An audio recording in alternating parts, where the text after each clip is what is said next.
Este, les decía de Marisuáreu Crespo, su libro La mujer y su ética, que ella plantea allí que para pensar lo femenino es bueno tener en cuenta la versión edípica de Sófocles, pero otra que no lee nadie.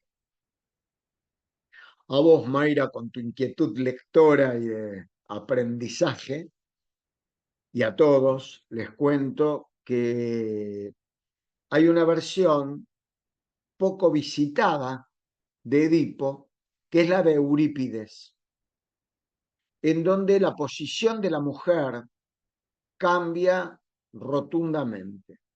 La posición de la mujer en el Edipo de Sófocles es una posición, llamémosle si se quiere, patriarcal, en el sentido de que ella, tomada por la culpa y por el pecado que Tiresias de alguna forma manifiesta, cuando revela que ella era en verdad mujer y madre de Edipo, ella se arranca los ojos. Pero cuando se arranca los ojos, está bien, se arranca los ojos, no lo puede tolerar, qué sé yo, después no se sabe lo que hace, después la deja a la pobre Antígona haciéndose cargo de Edipo, a la pobre Antígona, que Antígona es un personaje lamentable dentro de la tragedia edípica, porque se tiene que hacer cargo de la metida de gamba de los demás, digamos así. Después se tiene que hacer cargo de los hermanos, de enterrar al hermano, etcétera, etcétera. Pero distinta es la versión de Eurípides, que rescata lo maternal y rescata lo estrictamente femenino. No solo no se suicida Antígona, sino que ve que vale la pena seguir viva para hacerse cargo del cuidado de la prosecución de su simiente, con lo cual encuentra un lugar distinto para la mujer, que la de la víctima de la culpa, por decirlo de alguna forma, que viene, ¿se acuerdan ustedes?, desde el registro bíblico, en donde Eva, por culpa, estamos como estamos por culpa de Eva, digamos así, ¿no? Que le dio la manzana. O sea, siempre la culpa. Cuando yo era chiquito había un teleteatro que escuchaba, veía a mi abuela, a mi vieja, todo, se llama El amor tiene cara de mujer, se llama. Bueno, uno podría decir que en la historia la culpa tiene cara de mujer, porque siempre es atribuida a Eva, a la mujer, el pecado es adscripto también a lo mismo. Bueno, Eurípides la da vuelta y plantea, algún día hablaremos de esto, pero bueno, mientras tanto seguimos con Freud y en particular vamos a ocupar nuestros próximos 40 minutos en dar lectura a la última parte de Dostoyevsky y el parricidio, nuestro adicto jugador compulsivo, en donde el juego adopta una posición distinta a la del juego winnicottiano, que hace al uso del objeto. Acá estamos en otro terreno, que es un terreno que nos ocupa y nos preocupa a todos, que es bien característico, aunque no exclusivo, de los borderline, de lo borderline, y que es el tema de las adicciones. Digamos así, que vamos a seguir emparentándonos en la relación entre las adicciones y el complejo de Edipo. ¿Qué lugar suple del Edipo? La presencia de la sustancia adictiva. Hay que aprender a escuchar la palabra sustancia de un modo diferente. El juego tiene su sustancia, tiene su recipiente, tiene su receptáculo. Hola, Juan José. Hola, buen día Daniel, buen día a Buen todos. día, ¿cómo estás? Bien, bien, todo bien, por suerte. Todo bien, bárbaro, bárbaro. Esperando las Yo 4 lo de que, la tarde también. ¿cómo? También, cuatro es, ¿no? A las 4, sí, sí. Ah, bueno, menos mal que me avisaste, porque ya me iba, la resistencia me llevaba a las 5, a pensar que era a las 5. Bueno, a las 4 No, no, no. Yo también ayer guardo pensé que era a las 5. y me pongo en modalidad Uriazul yo. Bueno, Igual. bueno, me alegro. Bueno, Juan José, Eh, yo- arrancamos. Dale, arrancamos de la 185, ¿no? ¿Dónde habíamos quedado? Dale, dale. Bueno, Bueno, desde ¿se el... acuerdan, no? Que nosotros estuvimos dándole vueltas a todo el tema del tomo 21, ¿no? Del eh, Dostoyevsky y el parricidio y todas las vueltitas que le fuimos dando a distintas cuestiones, todo el tema de que tocaba Mónica, ¿no? De los cuatro Dostoyevsky, por decirlo de alguna forma, en donde aparecía el mm, criminal, el jugador, el escritor, que son todas las subversiones, podría uno decir, de Dostoyevsky. Hace unos años la Escuela de Psicoterapia hizo un simposio hermoso, si consiguen la revista se los recomiendo, que se llamaba escribimos con Estela un artículo allí, las subversiones del padre, digamos, ¿no? Acá tenemos las subversiones de Dostoyevsky. Bueno, página 185. exacto, el segundo párrafo.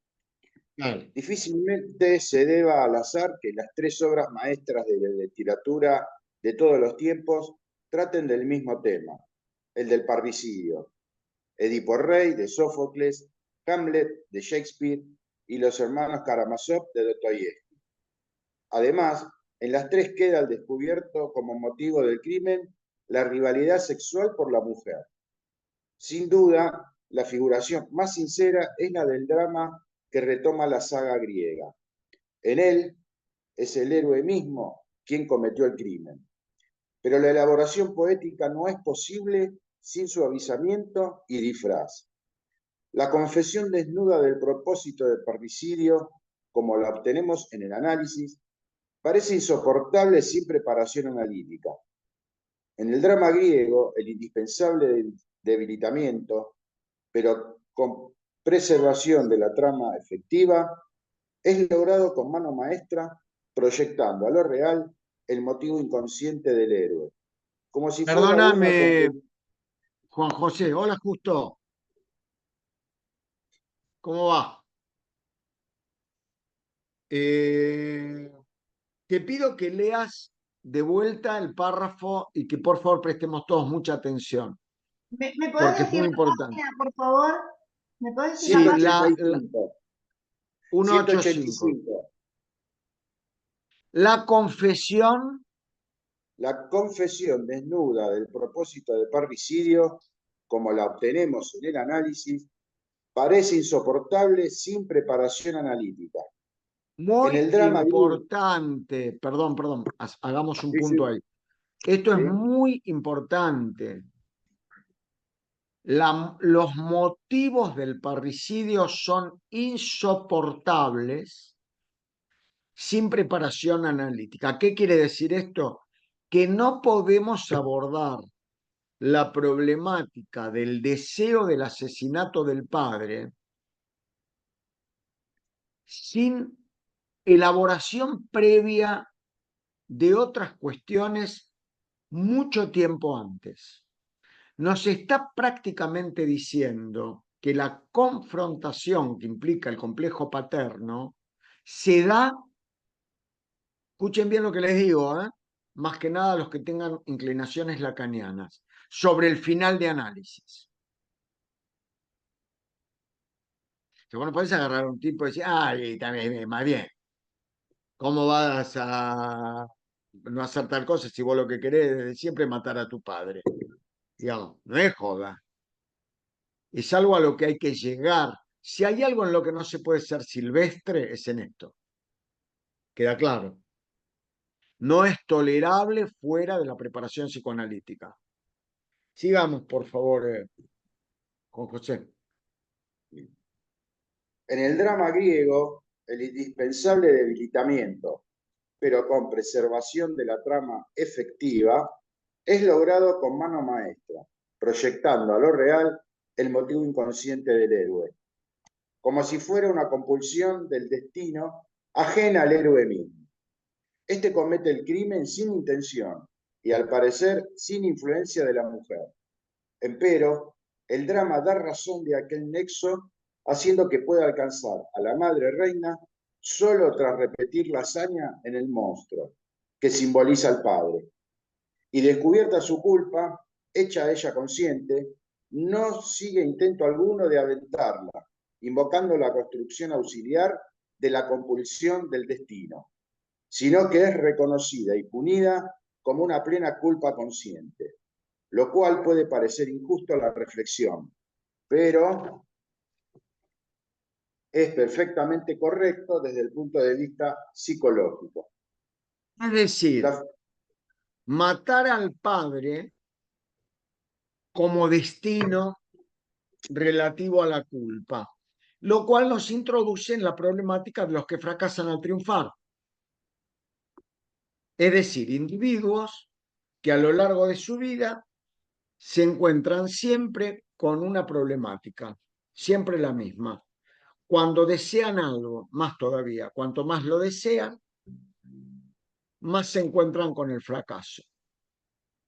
Hay una película que está en Netflix, yo la he recomendado para verla, para discutirla en el seminario que estamos dictando con Marcelo Fernández en APA. Creo que se las nombré a ustedes. Es Moni. Ahora pasamos a la 186, que se llama Pedro el Afortunado. Está en Netflix. Y acá lo que nos está diciendo es que nos está hablando basándose en una de las obras de Dostoyevsky, en lo que llamamos la neurosis de destino. A mí me parece que hay que hacer una pequeña diferencia cuando hablamos de neurosis o cuando hablamos de funcionamientos fronterizos, que me parece que es la problemática de esa película. Si quieren verla, insisto, está en Netflix, Pedro el Afortunado, respecto a esto de las neurosis de destino y de los que fracasan al triunfar.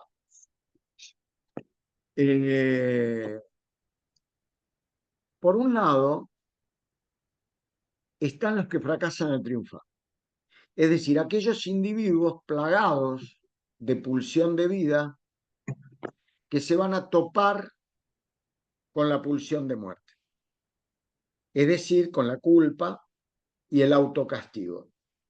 Yo, por ejemplo, pongámosle, soy un exitoso psiquiatra que doy en todos lados charlas, etcétera, etcétera, y escribo un medicamento mal, me equivoco, porque tengo la cabeza en ese momento en otra, y el paciente se muere, me quitan el título. Los que fracasan al triunfo. Pero es distinto que lo que para mí caracteriza a las llamadas neurosis de destino de los pacientes fronterizos, en donde yo no hablaría de los que fracasan al triunfar, sino con los que triunfan con el fracaso,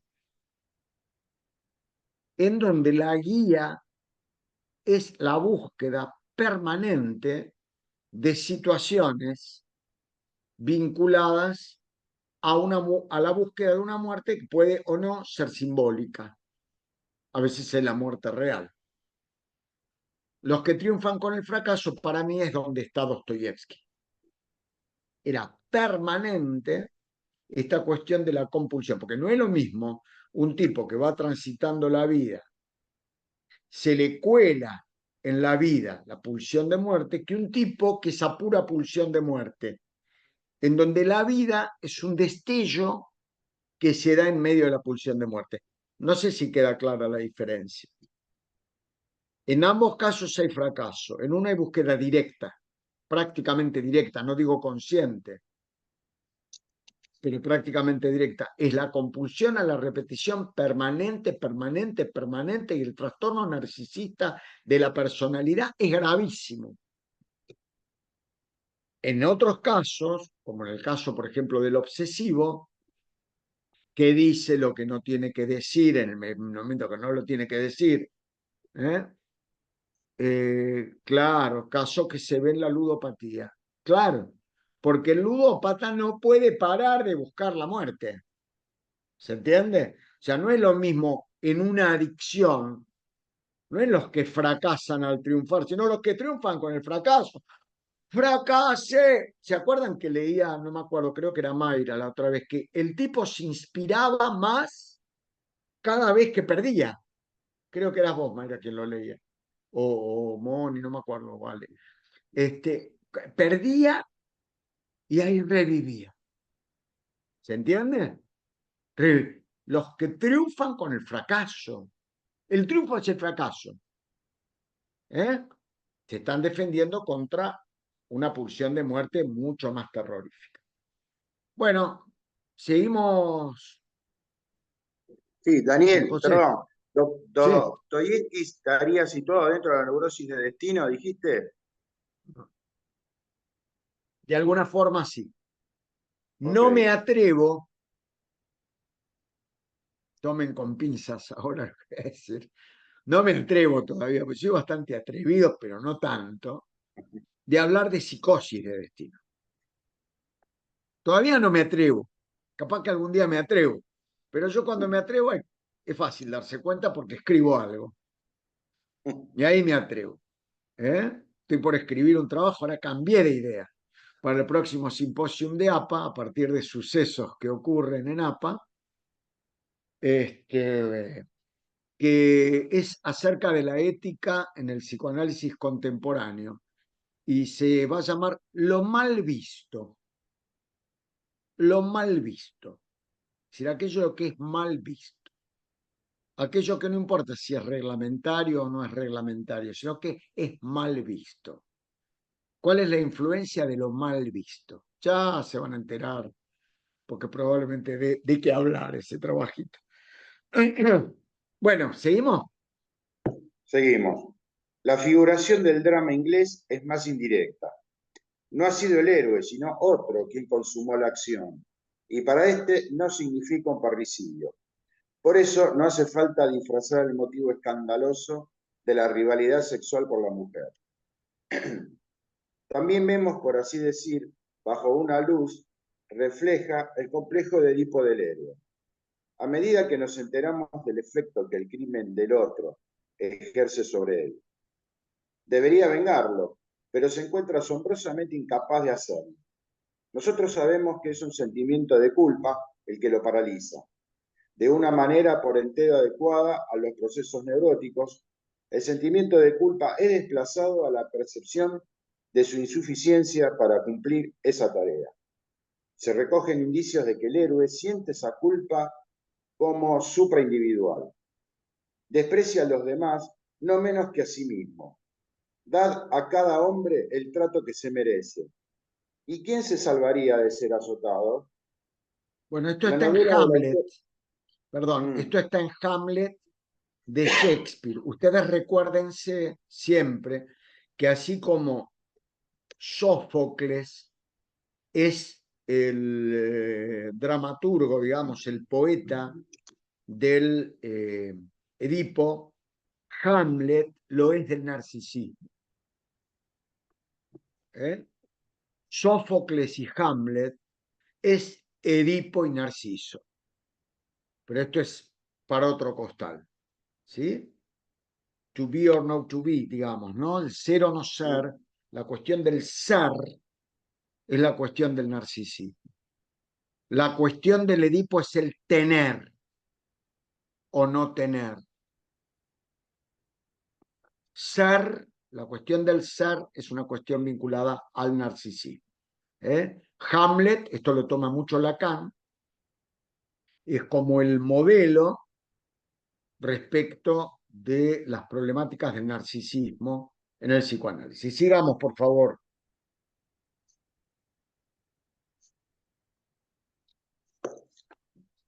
La novela del autor ruso avanza otro paso en esta dirección.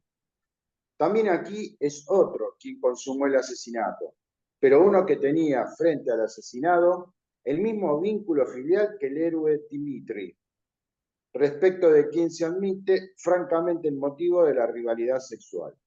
Es, pues, otro hermano, a quien Dostoyevsky significativamente atribuye su misma enfermedad, la supuesta epilepsia, como si quisiera confesar que el epiléptico, el neurótico en mí, es un parricida.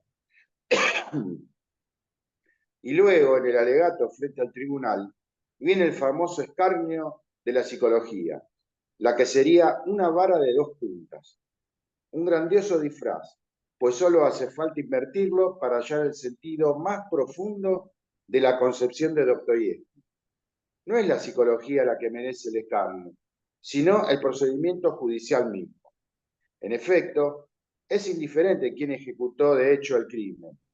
A la psicología solo le importa quién lo quiso en su sentimiento y, una vez producido, lo saludó con beneplácito. Por Esto es eso, muy frente a Alyosha, importante, perdóname, Juan sí, José. sí, sí, Esto es fundamental. Por ejemplo, en las melancolías. A mi padre lo mató un cáncer, pero si yo soy un melancólico, yo lo maté.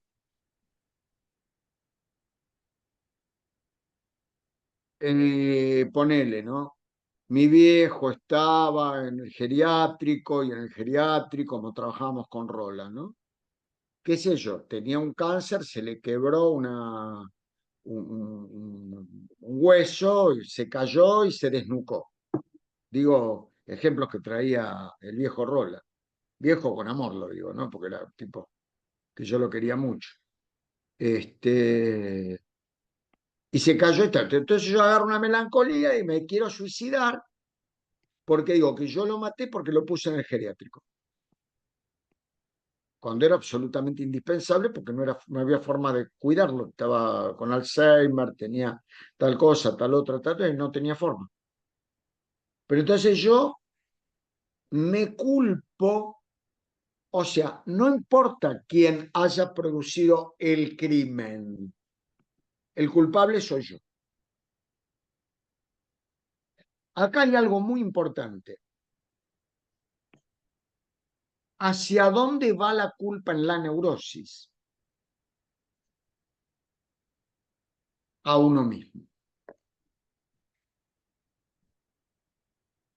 Es decir, la culpa en la neurosis es egoísta. ¿A dónde va la culpa en el narcisismo?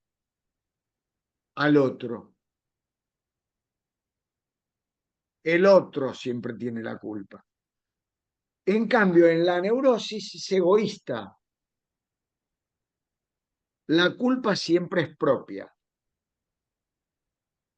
¿Se entiende? No importa que se le cayó el volcán Etna arriba de la cabeza. La culpa es mía. Miren qué paradoja les estoy diciendo. Porque fíjense qué posición narcisista. O sea, paradójicamente, para la neurosis, la culpa adopta una posición narcisista.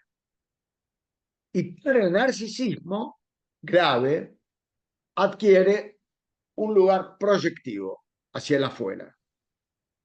La culpa es del otro. No. Acuérdense que quizás estemos un poco, ahora leo justo, no alcancé a leerlo lo que pusiste. Eh, eh, eh, Tengan en cuenta que hay algunas cosas que pueden disipárseles un poquito de la lectura, porque está hablando específicamente de la obra. No se olviden que quienes le pidieron a Freud que escribiera esto eran los dueños de una editorial. Pone que Amorortu le pide que escriba acerca. Entonces, él da por sobreentendido que todos hemos leído a Dostoyevsky. ¿Queda claro? Entonces, está hablando, dando por sobreentendido. Pero igualmente, aunque no hayamos terminado de leer o no hayamos leído, podemos extractar este tipo de puntuación.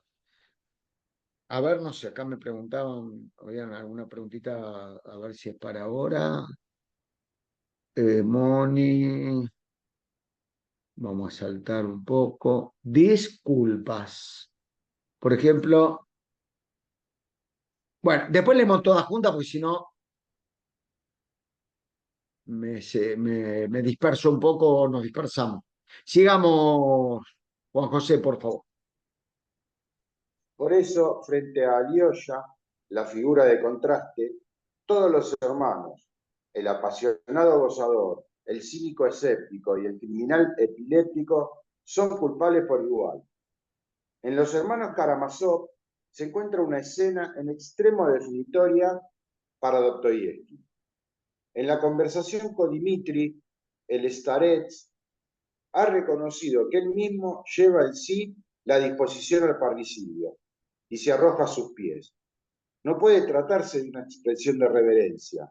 Tiene que significar que el santo arrojaba de sí la tentación de despreciar o aborrecer al asesino, y por eso se humilla ante él. La simpatía de Dostoyevsky por el criminal es de hecho Perdón, Juan, perdóname, Juan José. Esta frase, este párrafo, abran todos bien las orejas. Es el eje fundamental de todo este escrito. ¿Eh? Crimen, el tema del crimen y del criminal. ¿Eh? Tema central del Edipo. No se olviden, el Edipo es un crimen. Ah, miércoles. O sea que tenemos fundado nuestro psiquismo en un crimen. Vamos. Dale, dale, Juan José. No, Llenate de placer con uno de los párrafos más importantes de la obra de Freud. no Sí. puede tratarse de una expresión de reverencia. Tiene que significar que el santo arrojaba de sí la tentación de despreciar o aborrecer al asesino, y por eso se humilla ante él. La Ahora simpatía de, empezamos. Ahí arranca. La simpatía. la simpatía de Dostoyevsky por el criminal es de hecho ilimitada. Va mucho más allá de la compasión a que el desdichado tiene derecho, y recuerda el horror sagrado con que la antigüedad consideró al epiléptico y al enfermo mental. El criminal es para él casi como un redentor que ha tomado sobre sí la culpa que los otros habrían debido llevar. Después que él ya ha asesinado, no hace falta asesinar. Antes bien, es preciso estarle agradecido, pues de lo contrario uno mismo habría debido asesinar. Esto no es solo compasión indulgente, es identificación sobre la base de los mismos impulsos asesinos. En verdad, un narcisismo apenas desplazado, descentrado. No por ello cabe impugnar el valor ético de esa bondad. ¿Acaso sea, en general, el mecanismo de la complicidad indulgente con otros seres humanos, el que vemos con particular claridad aquí, en el extremo del creador literario, gobernado por la conciencia de culpa? No hay duda de que esta simpatía de identificación ha presidido decisivamente la elección temática de Dostoyevsky. Ahora bien, trato primero del criminal común, por codicia, del criminal político y religioso, antes de regresar al final de su vida al criminal primordial, al parricida, y exponer su confesión poética a raíz de él. Decir que la cultura se construye sobre la base de un crimen primordial. Esto es lo que va a tomar en Tótem y Tabú. Lo criminal y el crimen. ¿Se acuerdan que hace poquito Andrea y Estela trabajaron porque la guerra, el porqué de la guerra, el tema de la pulsión de muerte, el tema de la pulsión primordial, predominante? esencial, la esencia del humano, le guste a quien le guste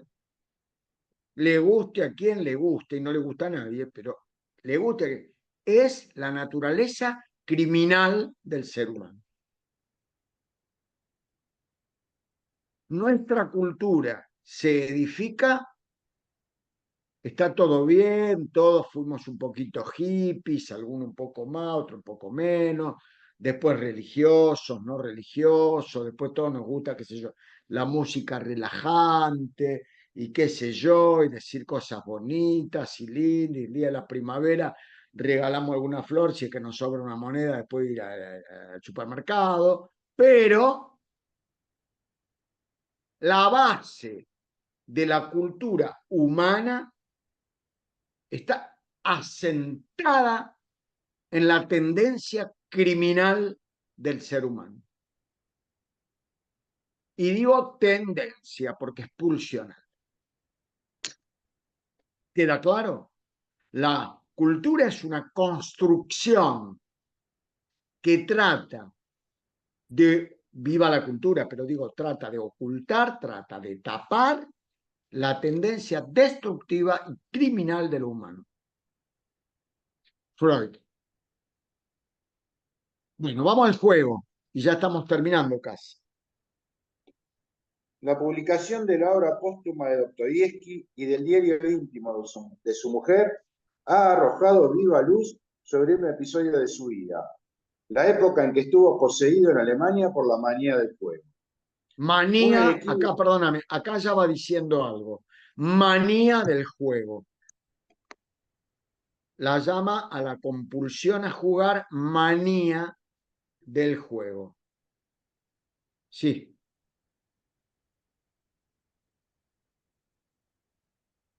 Un inequívoco. Un inequívoco ataque de pasión patológica que por otra parte nadie pudo valorar de otro modo. No faltaron racionalizaciones para este obrar asombroso e indigno. Como no es raro que suceda en los neuróticos, el sentimiento de culpa se había procurado una subrogación palpable mediante un cúmulo de deudas, y Dostoyevski podía alegar que quería conquistarse, mediante la ganancia del juego, la posibilidad de regresar a Rusia sin ser encarcelado por sus acreedores. Pero era solo un subterfugio. Dostoyevski era bastante agudo como para discernirlo y bastante honrado para confesarlo. Sabía que lo principal era el juego en sí y por sí. Leyó No por importa, leyó. eso no importa. La frase Todos es. los detalles de su conducta apasionada y absurda prueban esto, y algo más aún. Nunca descansaba hasta perderlo todo. El juego era Nunca para él también. descansaba hasta perderlo todo. Los que triunfan con el fracaso. Nunca descansaba hasta perderlo todo. En el complejo de la madre muerta que Green va a describir, vamos a ver tendencias a esto. Individuos que parecen dotados como para lograrlo todo y nunca llegan a la meta. ¿Sí? Sigamos, por favor. El juego era para él también una vía de autocastigo. Innumerables veces había prometido y hasta dado su palabra de honor a su joven mujer de no jugar más, o no hacerlo ese día, y como ella nos dice, la quebrantaba casi siempre. Y si las pérdidas los habían llevado a él y a ella a la miseria más extrema, extraía de ahí una segunda satisfacción patológica.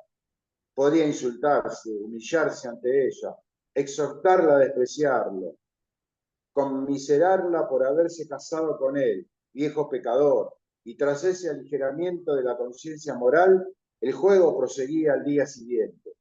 Y la joven esposa se acostumbró a ese ciclo, porque había notado que lo único de que cabía esperar la salvación en la realidad, la producción literaria, nunca marchaba mejor que después que lo había perdido todo y ¿Qué me empeñado su contás? último haber. ¿Qué me contás? O sea, el estímulo era perderlo todo, gente. O sea, el estímulo era la castración. ¿Qué me contás? Estamos medio locos los seres humanos, ¿no? Mamita. Bueno, sigamos. Esto es lo que Green llama el núcleo psicótico, cuando uno cae en el núcleo psicótico. Pues fíjate, el tipo no para, pero cuando perdía todo,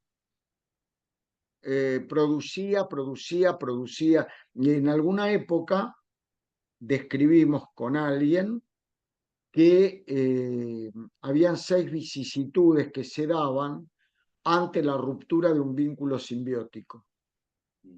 Una de ellas eran las crisis de creatividad. Crisis de creatividad, que no es creatividad, es crisis de creatividad.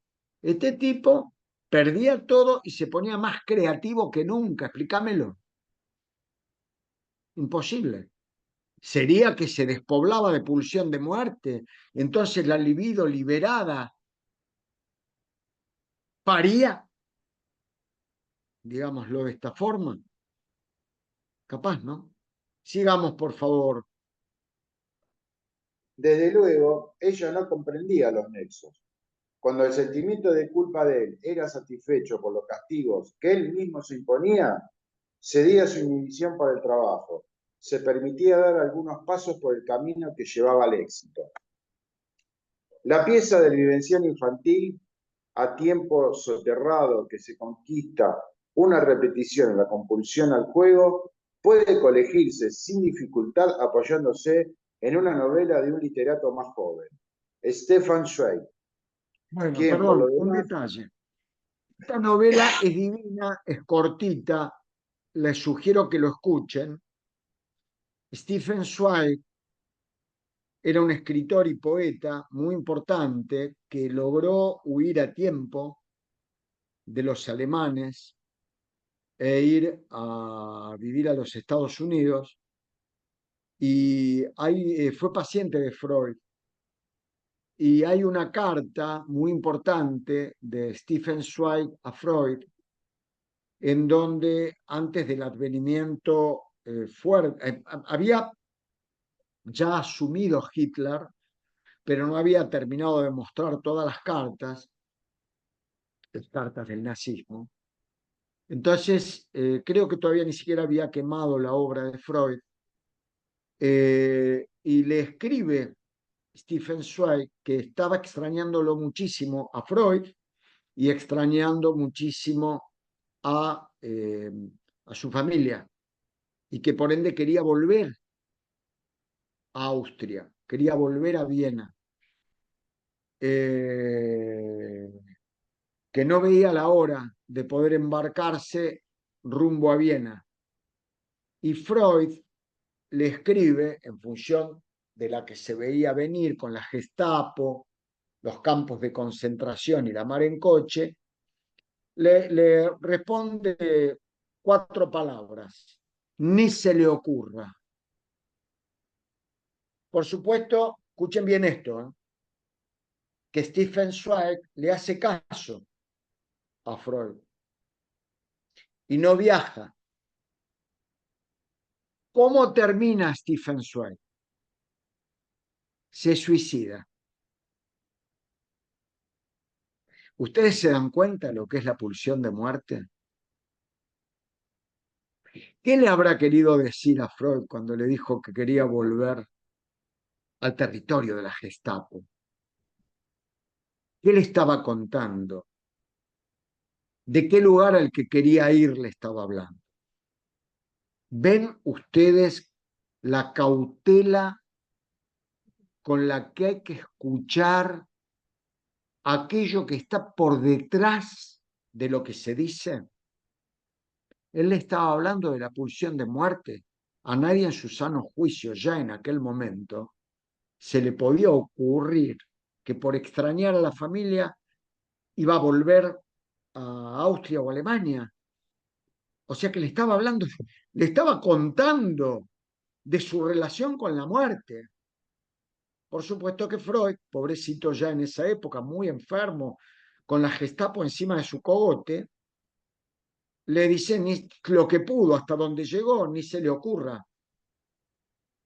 Pero él estaba hablando de algo que fue más allá. Se terminó suicidando. Bueno, vamos a la corta novela, nos queda una página, página y media. Stefan Zweig, quien por lo demás ha consagrado un estudio de Dostoyevsky, relata en su colección de 3 novelas, La confusión de los sentimientos, una historia que titula 24 horas en la vida de una mujer. Esta pequeña obra maestra solo quiere, presuntamente, mostrar cuán irresponsable criatura es la mujer, qué transgresiones sorprendentes para ella misma puede verse empujada a cometer por obra de una impresión vital inesperada. Empero, la novela dice mucho más. Si se la somete a una interpretación analítica y ésta nos acude de manera tan insinuante que no podemos rechazarla, figura, prescindiendo de aquella intención de disculpa, algo muy diverso, universalmente humano o más bien masculino. Es característico de la naturaleza de la creación artística que el autor, que es amigo mío, asegurara ante mis preguntas que la interpretación que yo le comunicaba había sido por completo ajena a su saber y a su propósito, aunque en el relato había entretejidos muchos detalles que parecían calculados para indicar esa pista secreta. En la novela de Zweig, una anciana y noble dama cuenta al escritor una vivencia que tuviera unos 20 años atrás. Había enviudado joven, madre de 2 hijos que ya no la necesitaban, apartada de toda expectativa vital, tenía 42 años cuando en uno de sus viajes, sin objeto, se encontró en la sala de juego del Casino de Mónaco. Y, entre todas las maravillosas impresiones del lugar, pronto se vio fascinada por la visión de 2 manos que parecían traslucir, con una sinceridad e intensidad conmovedoras, todas las sensaciones del jugador desdichado. Esas manos pertenecían a un hermoso jovencito. El escritor le asigna como al descuido la edad del primer hijo de la espectadora, quien, tras perderlo todo, abandona la sala presa de la más honda desesperación, previsiblemente para poner fin en el parque a su desesperanzada vida. En que ahí Un lo tenés inex- a Zweig hablando del suicidio. Mm. ¿Te das cuenta, no? Sí, Una sigamos. inexplicable simpatía. Una inexplicable simpatía la constriñe a seguirlo y a emprender todos los intentos para salvarlo. Él la juzga a una de las tantas mujeres fastidiosas del lugar y quiere quitársela de encima. Pero ella permanece a su lado y de la manera más natural se ve precisada a compartir su albergue en el hotel y finalmente su cama. Tras esta improvisada noche de amor, en las circunstancias más solemnes se hace prometer por el jovencito, al parecer tranquilizado, que nunca más jugará. Le facilita dinero para regresar a su casa y le promete encontrarlo en la estación antes de la partida del tren. Pero luego se Momentito, le... perdón, hijo. ¿Sí? Bueno, dejaste la cocaína, creo en vos, tomá platita. Acá tenés platita, tomate unas vacaciones, así podés descansar, mi amor. Acá está, tomá. Qué suerte, hace 2 días que no tomás cocaína, tomá. Andá y tomate, andá a Mar del Plata, digamos, ¿no? No sé si está Rosana Ortelli, te lo estamos mandando para allá, Rosana, a Mar del Plata. Tomá, papito, tomá mi amor, papito, tomá, amorcito, andá. Ahora que ya hace 2 días que no toma cocaína, tomá, andá y paseá. Sí, vamos a ver ahora cómo va a pasear. Sí, Pero luego se despierta, perdón, sí. encontraron en la estación que nunca más No, jugará. pero Le facilita estaba bien dinero lo que para... dijiste, ¿eh? Pero luego se le despierta. Pero luego se le despierta una gran ternura hacia él. Quiere sacrificarlo todo para protegerlo. Se resuelve a viajar con él en vez de despedirlo. Ínfimas contingencias la detienen, de suerte que pierde el tren. En su añoranza por el ausente, vuelve a visitar la sala de juegos. Y ahí reencuentra horrorizada las manos que habían encendido su simpatía. Olvidado de sus juramentos, él había vuelto a jugar. Ella le recuerda su promesa. pero poseído por la pasión, es la moteja de aguafiestas. Pasión, pasión. Capítulo 9 de Locuras Privadas de Grimm. Pasión y destino de las pasiones. La pasión es el eje de la locura. Toda locura es pasional. No me hagan decirles que toda pasión es una locura, menos aún hoy que juega Boca. Ya, pero digamos que pasión, locura y muerte. ¿Sí? Sigamos. Ojo con la pasión. La pasión es hermosa, pero por eso está bueno. A ver, ahora está bien, Agustín, tu pregunta está excelente. Dame un minutito, ahora terminamos con este párrafo y contesto las preguntas hasta ahora y después arrancamos con Julio. Ojo, hay algo que es muy importante, que no lo pudo escribir porque estaba muy loco ya para esa época. Como era Estela, que se me fue la cabeza ahora, el de la función del orgasmo, Wilhelm Reich, en la función del orgasmo. La pasión, para pasión está el orgasmo.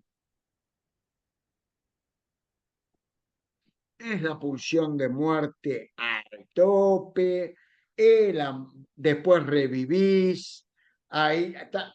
Por fuera de esa locura normal, mata, la pasión mata. Por eso es tan difícil regular aquellas cuestiones en donde está la pasión.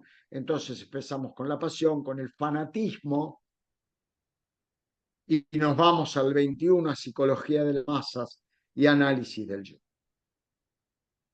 Ojo con la pasión, apasionense poquito, poquito de pasión, está muy buena. Mucha pasión, ahí está Alejandro, que es una corbata. Ah, el terno. Mirá vos. Yo me acuerdo de Stephen Zweig, pobre.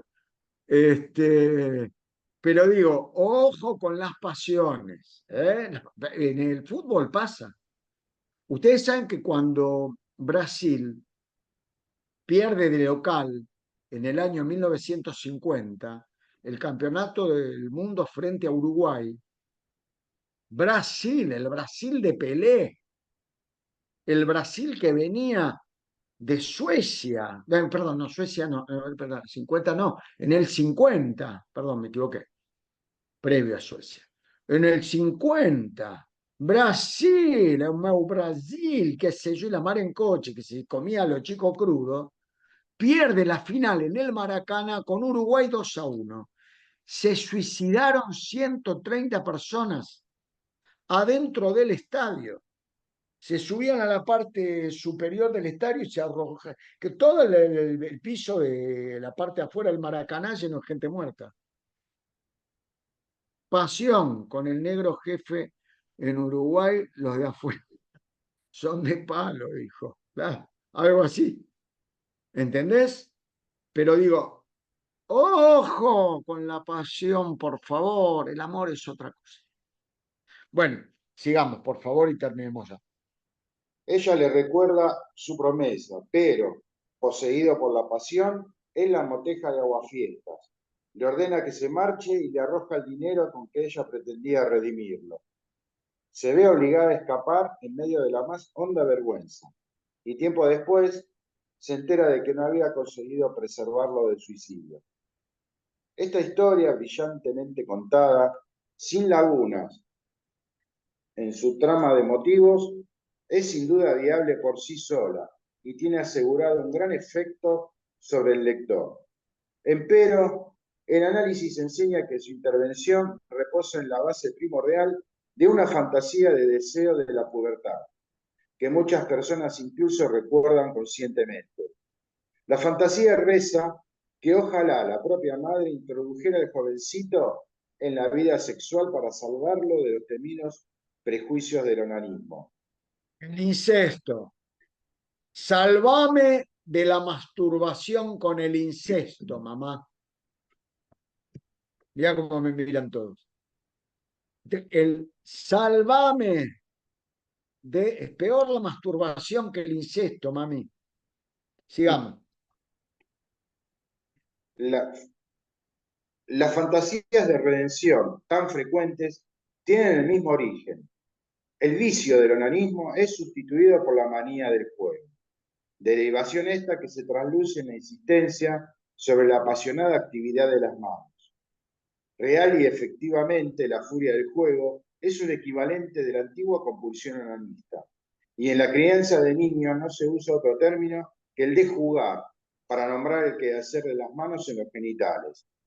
Lo irrefrenable de la tentación, los solemnes y nunca respetados juramentos de no volver a hacerlo, el placer atolondrante y la mala conciencia de que uno se arruinaría, suicidio, se han conservado inmutados, a pesar de la sustitución.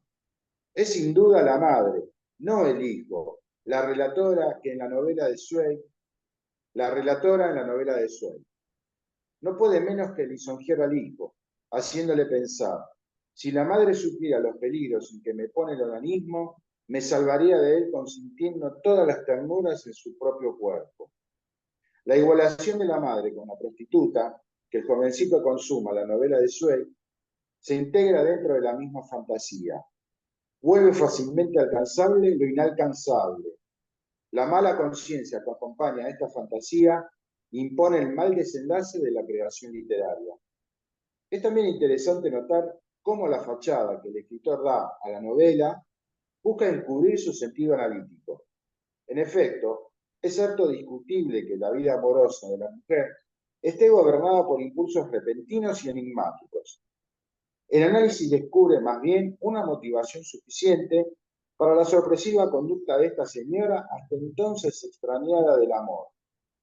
Fiel a la memoria de su esposo perdido, se ha broquelado contra toda pretensión como las de él. Pero, y en esto acierta la fantasía del hijo, no escapó, como madre, a una transferencia amorosa sobre el hijo, por entero inconsciente para ella. Y en este lugar desprotegido puede pillarlo el destino.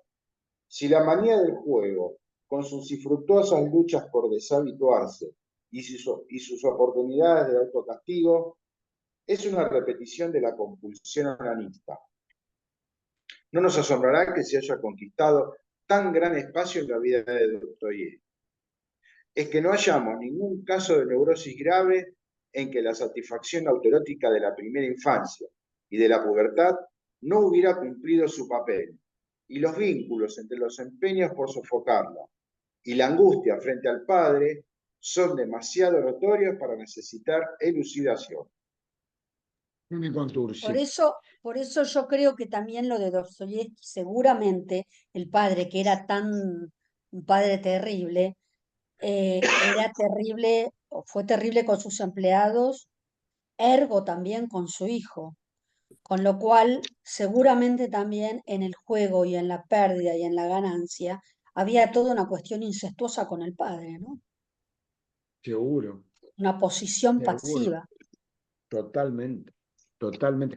Pero Eso por fíjense un que acá lado. también. Y por otro lado, iba a decir otra cosa yo, ¿no?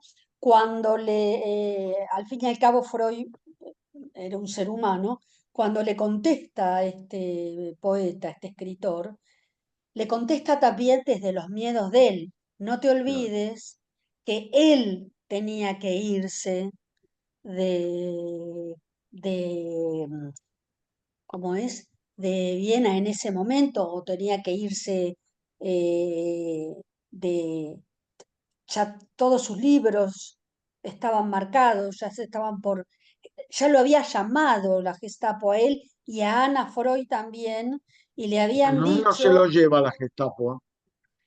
sí, pero le toman una declaración, tanto a él como a Ana. No se lo llevan, pero le toman una declaración.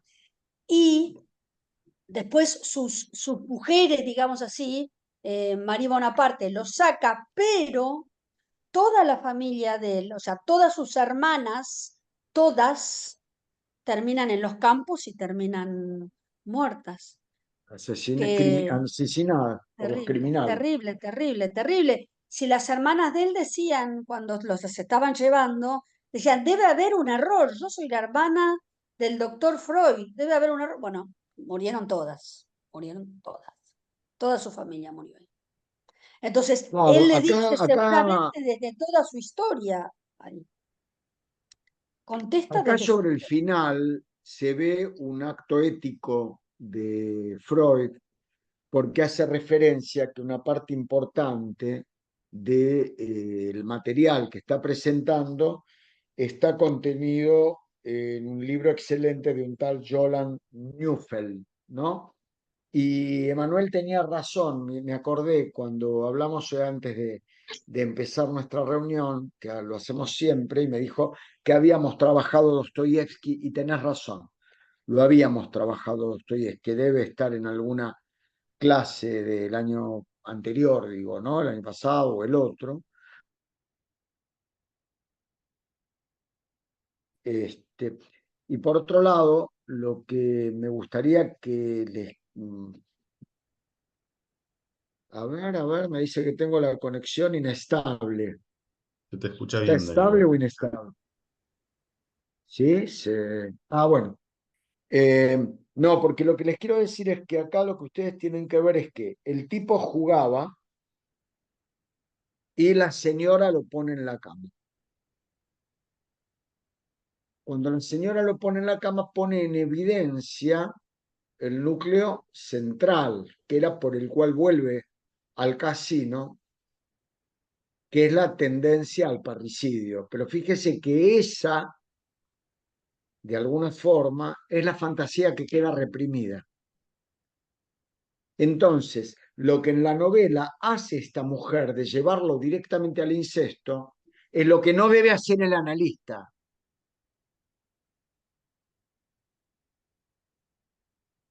Porque lo que queda reprimido, y mil gracias, Juan José, por la lectura, Clara, es ir al grano. El analista no va al grano. En todo caso, trata el acné, ¿sí? Que no es precisamente ir al grano. Boh. A ver, que creo que tenemos algunas preguntas por acá. Eh, Párate que... Y vamos, pasamos con lo que pasa.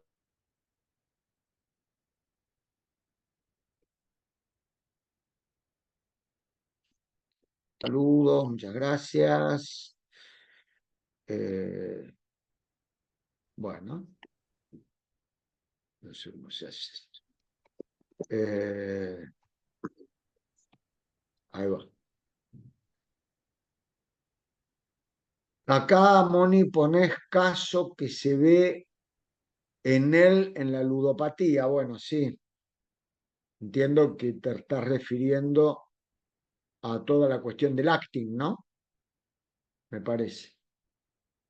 Justo, el Ya lo narcisista explicaste entonces... igual eso. Ya lo explicaste, dijiste, viste cuando, cuando hablaste de esto de que hay los que fracasan al triunfar y los que triunfan con el fracaso. Y dimos el Exactamente. ejemplo de la ludopatía. Ya lo explicaste. Y te diría en la mayor parte de las adicciones. Ajá. Hay que tener en cuenta que cuando hablamos de adicciones, no me voy a meter en el tema de adicciones porque tenemos que hablar 6 horas, sino, pero no para empezar, digamos, ¿no? Para la introducción. Pero tengan en cuenta que hay adicciones primarias y secundarias. Cuando estamos hablando de adicciones primarias, estamos hablando de trastornos narcisistas de la personalidad muy graves. Las secundarias serían como un síntoma de otra problemática. Digamos, una sería, yo lo hago porque sí, de puro kurda, como dice el tango, para mí siempre es buena la ocasión. A mí qué me importa, qué dice la gente. Y el otro es, tomo para no enamorarme, me enamoro para no tomar, digamos, ¿no? O sea, uno es primario, el otro es secundario. Yo le digo lo primero que me viene a la cabeza. Si no doy ejemplos mejores, porque no me viene a la cabeza. Pero uno es el problema y otro es un síntoma de un problema. Vamos a decirlo así en términos generales. El narcisista entonces no pide disculpas, sino que culpa. Claro, sí, yo te diría, los trastornos narcisistas más graves no se hacen cargo de la culpa, culpan. Porque una cosa es no hacerse cargo de la culpa y otra cosa es culpar. Yo puedo no hacerme cargo de una culpa, pero no culpar. ¿Queda claro? Hablamos de la locura como sinónimo de psicosis o las diferenciamos. Excelente, Agustín, la pregunta me encantó. No, la psicosis es estructural. Si querés usar un término lacaniano. En cambio, la locura es un desvarío pasional que afecta el juicio y el raciocinio. Locura puede tener un neurótico, un psicótico, un perverso. Psicosis solo puede tener un psicótico. Esa es la gran diferencia. Claro, está muy bien lo que vos acá. Acá me mataste. Perdón, ¿te puedo hacer una pregunta que está acá arriba y que tiene que ver con lo que dijiste antes? Mira, vos dijiste Dale, que dale. la culpa en el narcisismo siempre la tiene el otro, ¿no? Y entonces yo te pregunto acá, ¿cómo es entonces que se explica, por ejemplo, cuando se autolesionan, cuando, si la culpa la tiene el otro, ¿por qué vuelve? ¿No? ¿Qué preguntas es ese? Mami. Claro, porque acá está, entienden, ¿no? Acá nos está metiendo, Mónica, una cuña, que es aclaratoria, porque de lo que estábamos hablando era de la culpa consciente. Pero en el narcisista la culpa inconsciente es máxima. Por eso echa la culpa, lo cual le trae más problemas, termina trayéndole más problemas. En las indagatorias a los criminales, vos sabés más que yo de esto, porque sos abogada también, pero en las indagatorias en general no es bien visto por los fiscales y por los jueces quienes echan la culpa a otro, digamos, ¿no? O se calla la boca o se hace cargo. Porque no es bien visto. Y ese saber preconsciente muestra que hay algo del orden de lo que se está ocultando por culpa inconsciente, digamos, ¿no? Y que aumenta culpar, culpar, culpar, culpar. Bueno, cuanto más pasión, claro, menos ligadura. Muy bien, Gabriela. Claro, hay menos ligadura porque hay más descarga, pura descarga, ¿entendés? Por eso pasión, por eso sería bueno que lean desde Locuras Privadas el capítulo 9, Pasiones y Destinos de las Pasiones, se llama así. Después hace otra aclaración. Agus y bueno, alguien. Bueno, tenemos unos minutos que nos van a alcanzar para leer estas dos hojitas que constituyen un artículo. Hola, Julio.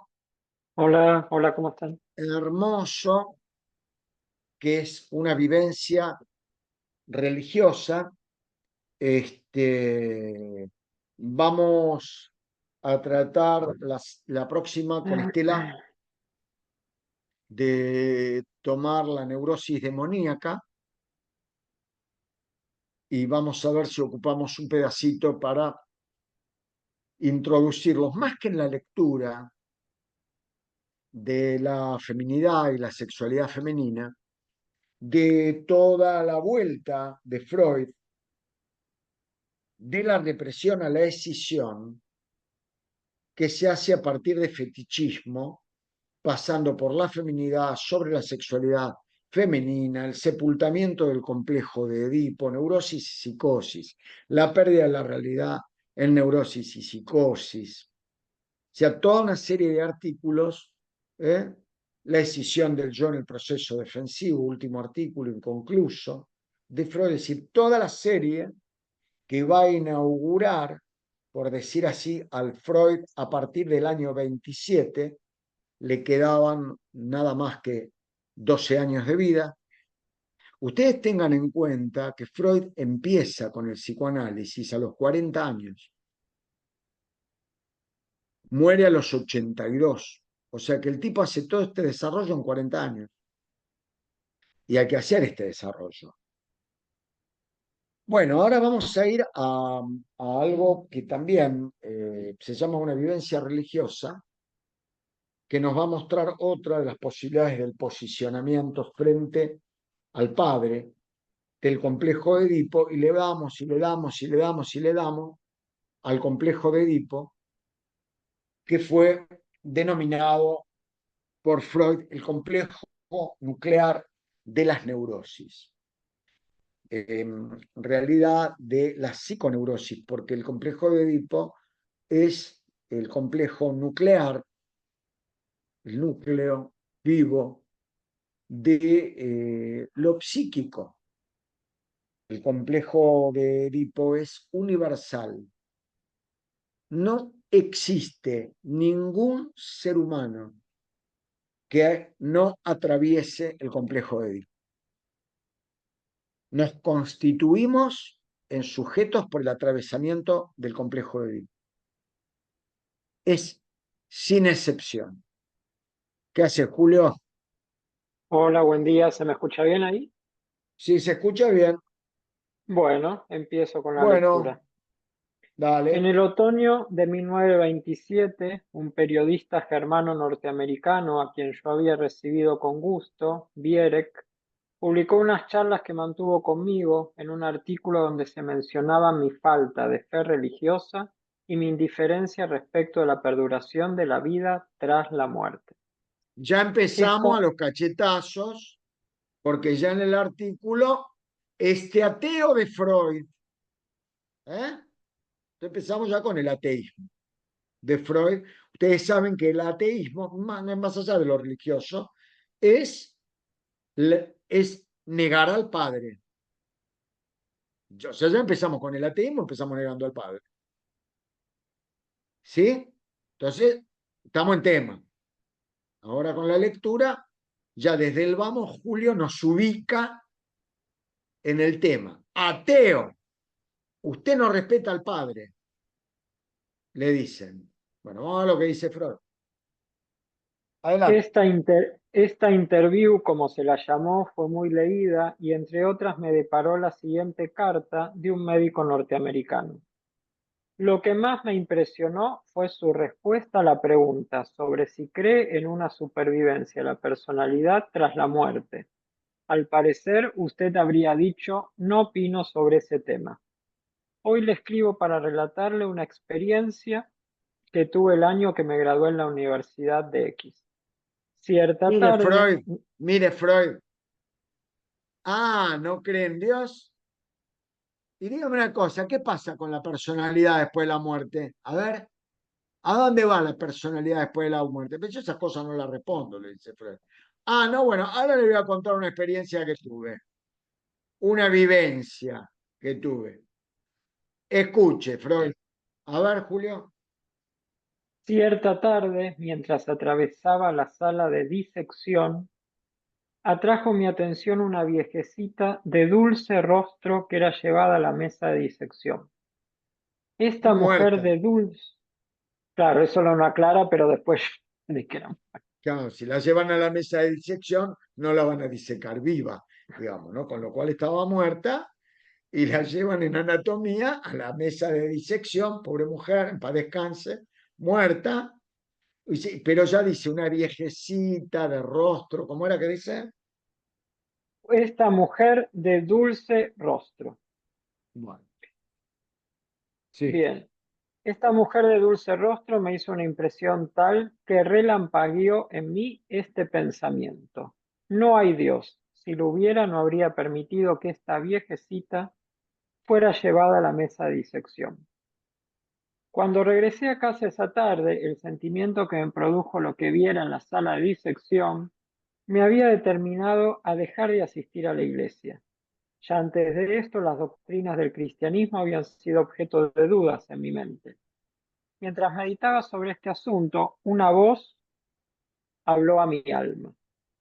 Dijo que debía considerar el paso que estaba a punto de dar.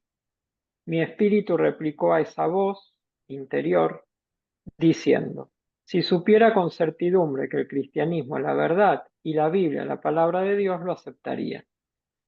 En el curso de los días que siguieron, Dios volvió clara para mi alma que la Biblia era su palabra, que las enseñanzas sobre Jesucristo eran verdaderas y que Jesús era nuestra única esperanza.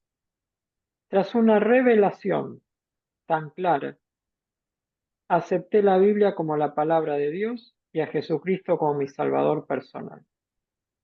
Desde entonces Dios se me ha revelado mediante muchas infalibles pruebas. El tipo no creía en Dios, vio a la viejecita, le vio la carita dulce, digamos así, y después se le reveló, tuvo una revelación, uno diría, religiosa, en donde la palabra de Dios, la palabra de Jesucristo, la Biblia, eran la verdad de la existencia. ¿Eh? Hasta acá está todo bien. Sigamos. Le ruego, como hermano médico, que dirija sus pensamientos a este tema de suma importancia y puedo asegurarle que si lo considera con mente abierta, Dios le revelará la verdad a su alma, lo mismo que hizo conmigo y tantos otros. O sea, lo quería convertir a Freud, que era caprichoso, obstinado, ateo, mundano. Se había metido con el tema de la sexualidad, ya no lo sacaba más de ahí, pero ni Marta, ni Jung pudo. Imagínate, y era Jung, semejante psicópata, y no pudo, y este le decía, hermano médico, por amor a la vida, deje, como me pasa a mí a veces los domingos que estoy durmiendo y a las 10:30 de la mañana, 11, me tocan el timbre para hablarme de religión, y yo a veces respetuosamente digo que estoy descansando, que me deje descansar en paz, digamos, ¿no? Entonces me quedo en paz descansando. Eh, pero acá lo quería hacer religioso y es muy interesante porque aparte Freud era judío y le dice que le quería revelar la palabra de Cristo, que como hermano médico, la fratria, se deje de joder, digamos, ¿no? Se deje de joder de una buena vez, porque a él le había dado pruebas de la existencia de Dios, que era lo que creía este hombre, lo cual es totalmente respetable, a menos que fuera un delirio místico, pero digamos que por ahora no tenemos pruebas de eso. Sí, sigamos, por favor. Bueno, entonces retoma Freud y dice, le respondí cortésmente que me alegraba enteramente de que esa experiencia le hubiera permitido conservar su fe. En cuanto a mí, Dios no había hecho tanto. Nunca me había hecho oír una voz interior como aquella, y si en vista de mi edad no se apuraba mucho, no sería por mi culpa que siguiera siendo yo hasta el final lo que ahora era, un judío infiel. La amable réplica de mi colega contenía la seguridad de que el judaísmo no era ningún obstáculo en el camino de la recta fe, y lo probaba con numerosos ejemplos. Culminaba con la comunicación de que se elevaban ardientes plegarias en mi favor para que Dios me concediese fe para creer en la fe verdadera. Aguardo todavía el resultado de esa intercesión. Entretanto, la vivencia religiosa de mi colega me da que pensar. Diría que pide un intento de interpretarla a partir de motivos afectivos, pues es en sí extraña y es particularmente mala su fundamento. Bien, Julio, ¿te quedaste sin internet? No sé si se desconectó Julio, ¿qué le pasó ahí? Bueno, sigo yo la lectura hasta que Julio pueda retomar. Yo lo perdí a Dani, no sé si me están escuchando. Ahora ¿me escuchás ¿Está? vos? Ahora volviste, Dani, se te había cortado. Dale. En toda época fue así y no ocurriría diversamente en el tiempo en que mi colega norteamericano cursaba sus estudios. Por lo Perdón, demás, Julio, perdón. sí, sí. Queda una página. Abran bien los oídos. Ahora, este artículo, después alguien me cuenta si antes lo había leído. Porque estos son los escritos breves que no lee nadie, ¿eh? Les aclaro. Yo quiero irlos adentrando a algunas partes de la obra de Freud que en general no se leen. Entonces después aparece otro diciendo que dice y termina repitiendo lo que dijo Freud. ¿Se entienden? Entonces, acá hay que ver. Ahora, esta interpretación es genial. Es como uno de los actos psicoanalíticos, ¿no? Más importantes de la historia, les diría. Escuchen. Sí, adelante, Julio. Por lo demás, en su calidad de médico Nobel, no puede haber sido tan ajeno al mundo como para ignorar por completo todo su infortunio. ¿Por qué habría de rebelarse contra Dios justamente a raíz de una impresión recibida en la sala de disección? La explicación es muy obvia para quienes estén habituados a abordar analíticamente las vivencias interiores y las acciones de los hombres. Y lo es tanto que en mi recuerdo ella misma se incluye en el relato de manera directa. Cierta vez que en el decurso de unos debates mencioné la carta de mi piadoso colega, referí que había escrito que el rostro del cadáver de esa mujer le había Acá recordado anda a un su... poco más despacio, Ok. por favor. Cierta vez que en el curso de unos debates mencioné la carta de mi piadoso colega, referí que había escrito que el rostro del cadáver de esa mujer le había recordado a su propia madre. A su Ahora propia bien, madre. Dale. ahora bien, eso no figuraba en la carta, y por otra parte la más somera reflexión nos dirá que era imposible que así fuera. Pero es la explicación que se impone de manera irrefutable frente a la lectura de las tiernas palabras con que se recuerda a la anciana señora, La una cara dulce. anciana, una anciana de dulce rostro. La fragilidad del juicio del joven médico puede imputarse entonces al afecto que le despertó el recuerdo de su madre. Y si uno no puede librarse de una mala costumbre del psicoanálisis, la de aducir pequeñeces como material probatorio y admitir también otra explicación de menor profundidad, tendrá que reparar en que el colega se dirige luego a mí como hermano médico, expresión de la cual solo puede darse una traducción imperfecta. Cabe entonces representarse el proceso del siguiente modo. La Escuchen vista bien, del por favor. Escuchen esta interpretación. Sí, La vista lean. del cuerpo desnudo o en acto de ser desvestido de una mujer trae al jovencito el recuerdo de su madre. Entonces despierta en él la añoranza de la madre, proveniente del complejo de Edipo, que al instante se completa con la rebelión contra el padre. Padre y Dios todavía no se han distanciado mucho en él, y la voluntad de aniquilar al Padre puede venir consciente como duda en la existencia de Dios, y pretender legitimarse ante la razón como indignación por el maltrato del objeto madre. En Porque la efecto, es estaban típico, cortando, la estaban abriendo. Porque para disecar, no se olviden que hay que clavar, síganme con las palabras, clavarla, clavar el bisturí, hay que clavarla, hay que abrirla, clavarla y había un médico clavándola y abriéndola. ¿Eh? Me repiten el texto que está leyendo Julio, sí, una vivencia religiosa. El texto en sí empieza en la página 167 del tomo 21. Sí. En efecto, es típico que el niño juzgue como maltrato lo que el padre hace con la madre en el comercio sexual. Esta nueva moción, desplazada al campo religioso, no hace sino repetir la situación edípica, y por esto tras breve lapso experimenta el mismo destino. Sucumbe a Perdón, una Julio, poderosa... perdón. Esto de lo que lo remite a lo del comercio sexual es la segunda teoría sexual infantil, que es el coito sádico entre los padres. O sea, el niño, en su tercera teoría sexual infantil, su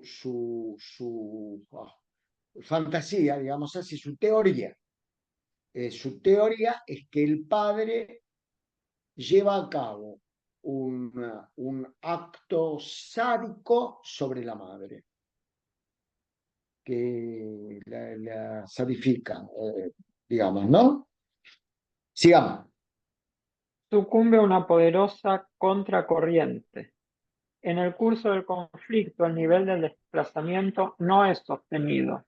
No se mencionan argumentos justificatorios de Dios ni los signos inequívocos mediante los cuales Él probó su existencia al escéptico. El conflicto parece haberse Ahora viene una desenvuelto. frase fundamental. Dale. El conflicto parece haberse desenvuelto en la forma de una psicosis alucinatoria.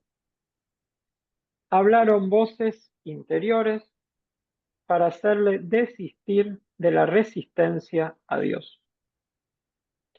Pero el desenlace de la lucha vuelve a presentarse en el campo religioso y es el predeterminado por el destino del complejo de Edipo: total sometimiento a la voluntad de Dios Padre. El joven se convierte en creyente, acepta todo lo que se le enseñó en su niñez acerca de Dios y Jesucristo. Ha tenido una vivencia religiosa, ahora es un converso. Es todo tan simple y transparente que uno no puede dejar de preguntarse si, comprendiendo este caso, se ha ganado algo para la psicología de la conversión religiosa en general. Me remito a un certero trabajo de Sang de Santis que por lo demás aplica todos los hallazgos del psicoanálisis.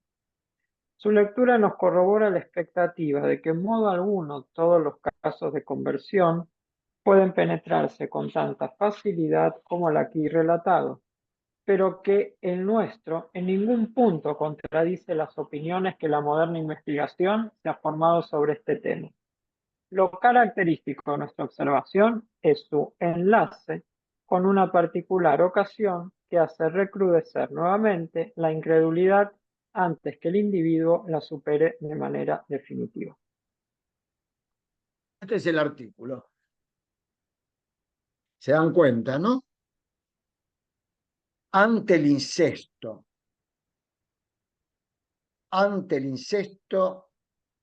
nos debatimos en confrontar con el padre.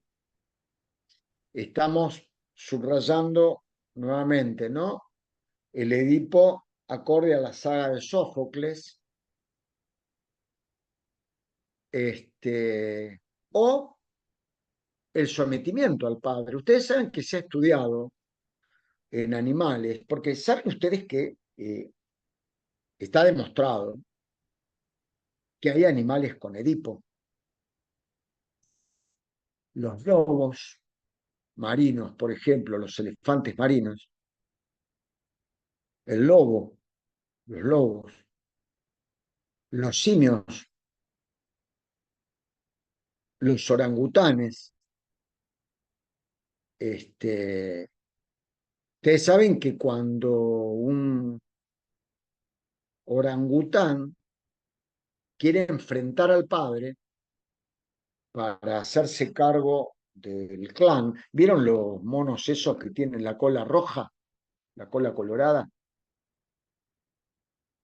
Ante la derrota,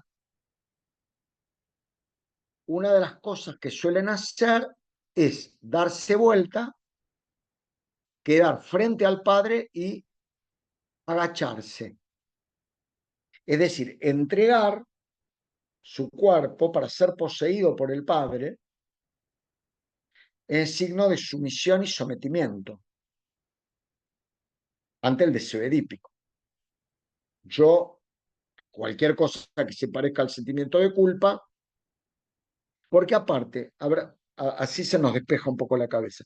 Cuando decimos al padre, no estamos hablando de papá, porque mi papá, yo tengo 2 fotos de él al lado de mi cama, digamos. No es el papá querido, haya sido mejor, haya sido peor. No es eso. Estamos hablando de algo que es un complejo nuclear de la neurosis y que está establecido de este modo. El acceso a los bienes, y no me vayan a catalogar de marxista porque estoy hablando desde Freud, el acceso a los bienes implica confrontación. No hay acceso a los bienes sin confrontación a menos que estemos hablando de una expoliación.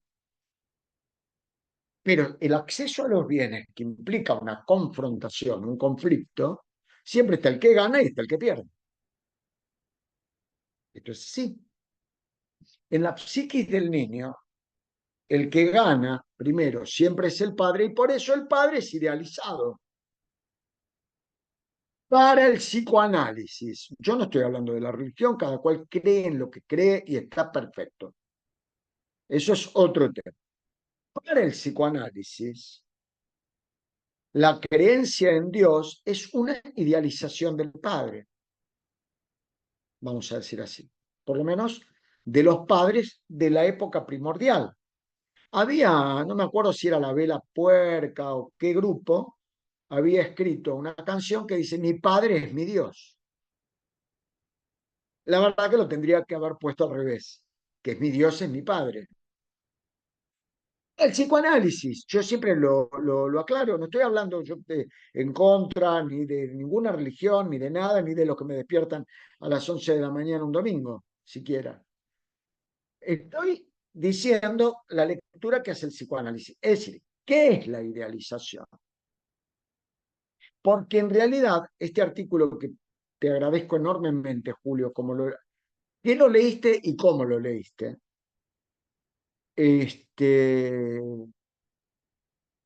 Digo, es una defensa. Ayer en APA me hicieron una pregunta acerca de una época mía, como dice un amigo mío que fue sacerdote, de mi anterior reencarnación, digamos así, ¿no? Ahora es psicoanalista y antes fue sacerdote.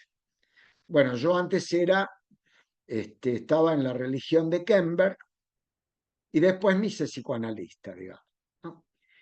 Cuando estaba en la religión de Kember, pobre Kember, voy a hablar de Kember el día 10 en el Borda, en lo de Maximiliano Kelmansky.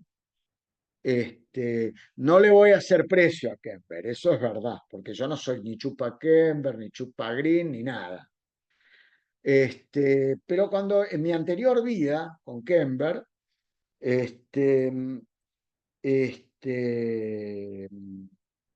mirá vos lo que es la represión, ¿eh? Estoy tan enojado en el fondo con Kemper que me acabo de olvidar de lo que está por decirle. Está diciendo que le diga, gracias, Gabriela, qué atenta, muchas gracias. Claro. Entonces está la idealización. Hay que hacer un distingo entre las teorías de Kemper y de Kohut. Heinz Kohut, autor de La psicología del yo, y Kemper, autor de La psicología del yo.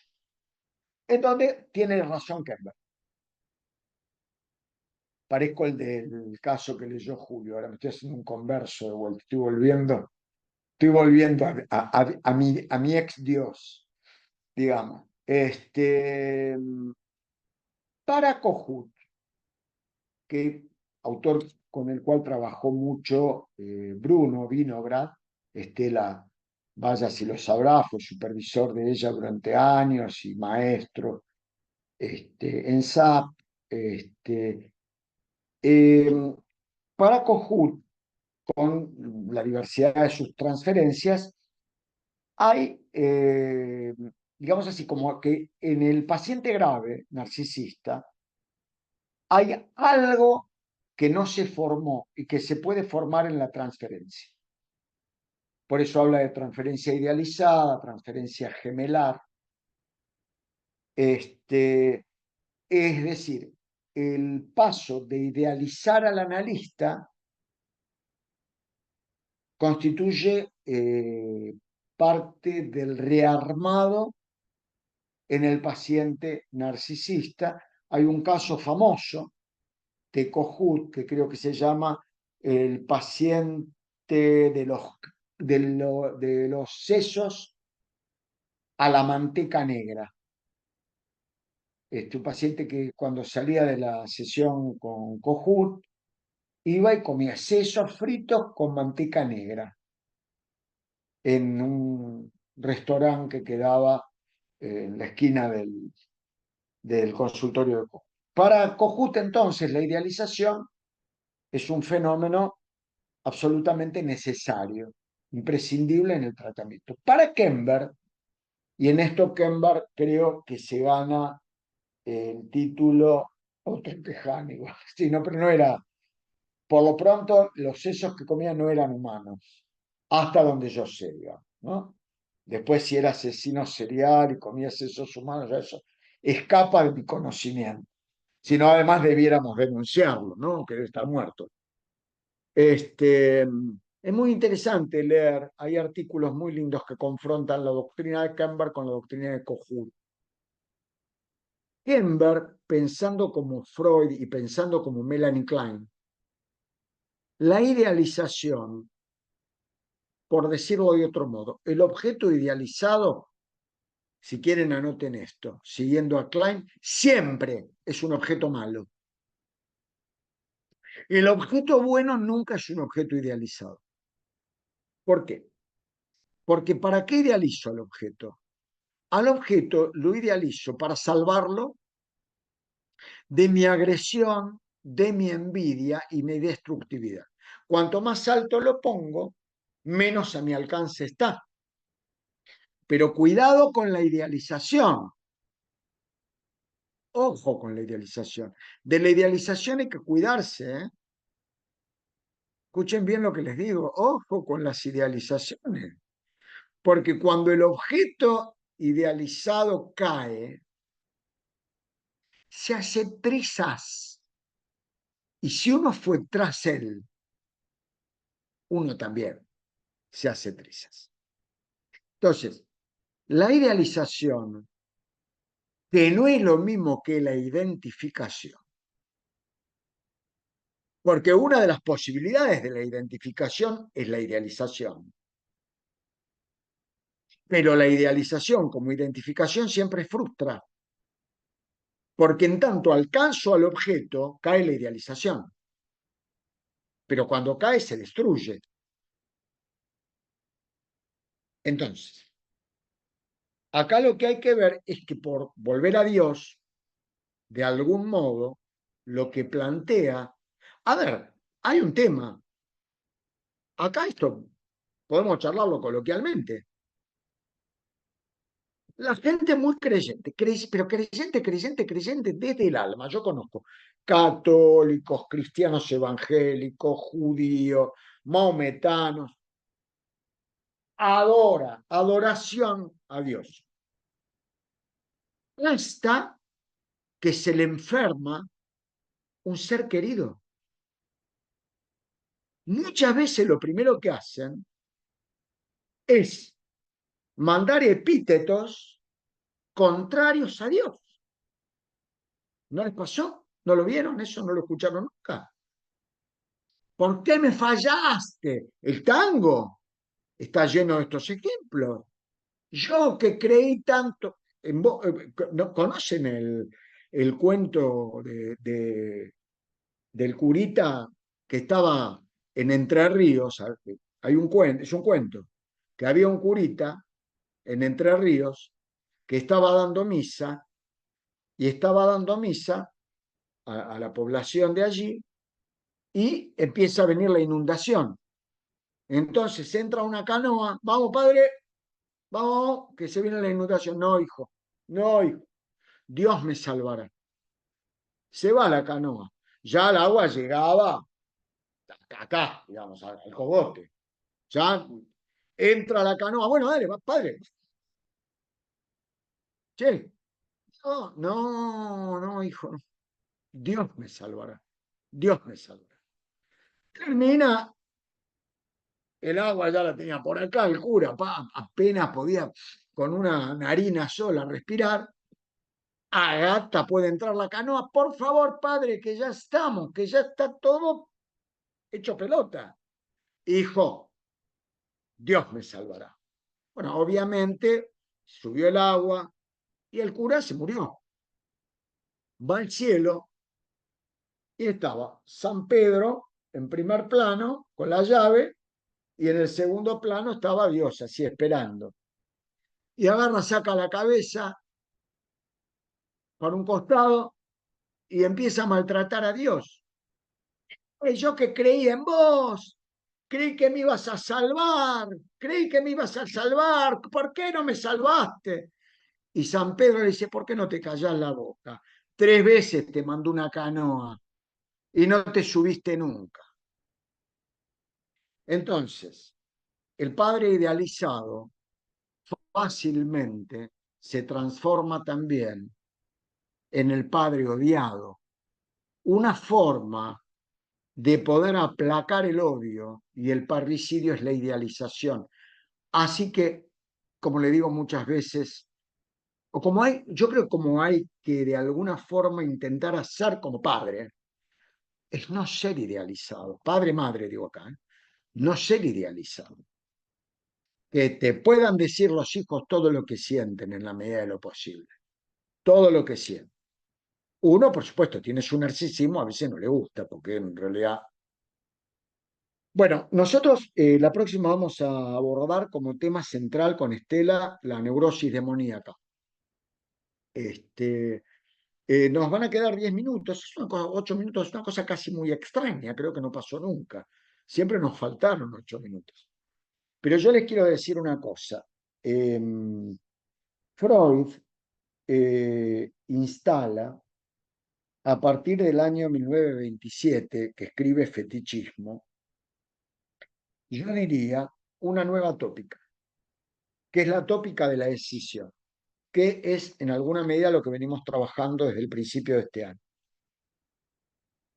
El año que viene nos vamos a dispersar un poco porque vamos a hacer todo un viaje por América. Vamos a empezar por la Argentina, vamos a seguir por el Uruguay, por Chile, nos vamos a ir hacia los Estados Unidos y vamos a investigar bien las relaciones de Freud con el psicoanálisis en América. Ya ahora en estos días vamos a tener que escribir el programa por el tema de las claves de octubre de nuestro departamento de docencia e investigación. Pero instala una nueva tópica, les decía antes, con lo cual yo les nombro temas a ustedes que tienen que tener en cuenta. Primero, cuando instala la tópica del fetichismo, en el artículo que se llama El fetichismo, en donde nos va a decir que hay una parte de la personalidad. No usa la palabra parte de la personalidad, eso es de Bion, pero nos habla como de un doble funcionamiento, que luego Grimm va a decir que es un doble funcionamiento que convive en el sujeto y que por eso ningún ser humano es uno, sino que todos somos dos. Entonces, uno de nosotros mismos, acorde a la lógica consciente, y otro a la lógica de lo inconsciente. Pero todos somos dos. En ese sentido, esos dos que somos, siempre está presente uno y el otro está en otra. Hay una tópica consciente y otra inconsciente. Lo que hoy es inconsciente, mañana puede estar concientizado. Lo que hoy es consciente, mañana puede estar inconscientizado. Ahí es cuando Freud instala dos barras verticales de división del sujeto. Consciente, inconsciente. Consciente, preconsciente, inconsciente. Pero acá la da vuelta y arma dos horizontales, es decir, no parten al sujeto, sino que los horizontalizan, que es la tópica de la escisión, en donde va a haber un funcionamiento, que es el funcionamiento que permite que el fetichista no sea un psicótico, porque el fetichista no es un psicótico. Tarantino lo dijo él por todos lados, el director de cine, y parece que algún personaje importante de la Argentina también, pero no estoy seguro de eso. Pero dicen de Tarantino, lo dijo él, lo confesó él, él tenía o tiene un fetichismo con los pies. Y Tarantino no es un psicótico, no era un psicótico. Tarantino es el director de cine. El tipo no es psicótico, es decir, que hay un funcionamiento que se acorde a la represión, pero no hay erección sin fetiche. En una parte escindida de su personalidad que funciona en base a la represión, se escinde y solamente puede tener erección, por ejemplo. Tengan en cuenta que la mayor parte de los fetichistas son varones.